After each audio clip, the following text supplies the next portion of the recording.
आपली शस्त्रपूजा झाली आहे.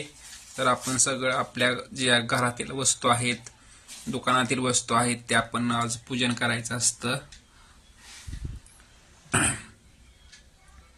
अशी आपट्याची पाने, ह्याला सोनं म्हणते ती. असे फुलं वगैरे आणून त्याच्यात पूजन करायचं त्याचे. असे आपट्याची पानं त्याच्यावरून अशी ही करायची, त्याच्यावर ठेवायची आणि त्यांचं पूजन करायचं शस्त्रांचं. ही आपली आत्ता पूजा झाली आहे.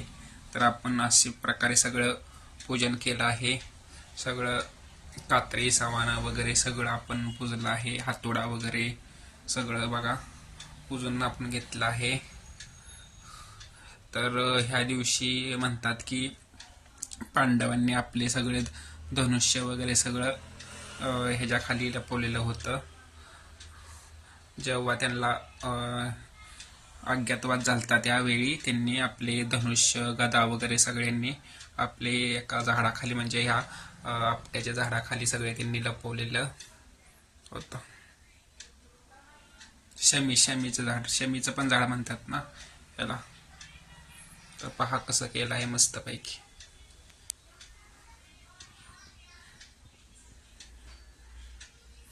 सगळं व्यवस्थित पूजन करून हळदी कुंकू व्हायचं, अष्टगंध लावायचा, बुक्का लावायचा.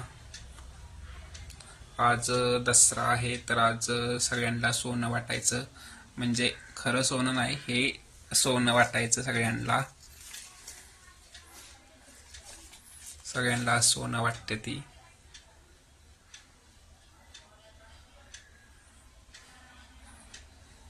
तर बघा अशा प्रकारे सुंदर प्रकारे असं पूजन झालं आहे.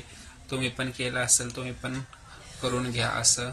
आपले सगळे घरातील वस्तू आहेत, कुदळ, खुरपी वगैरे सगळं, हातोडा वगैरे सगळं ते स्वच्छ धुवून वगैरे पुसून त्याला अष्टगंध वगैरे लावून, बुक्का वगैरे, हळदी कुंकू वाहून नैवेद्य दाखवावा. हळद कुंकू, अगरबत्ती, दिवा लावून असं मस्तपैकी पूजन करा.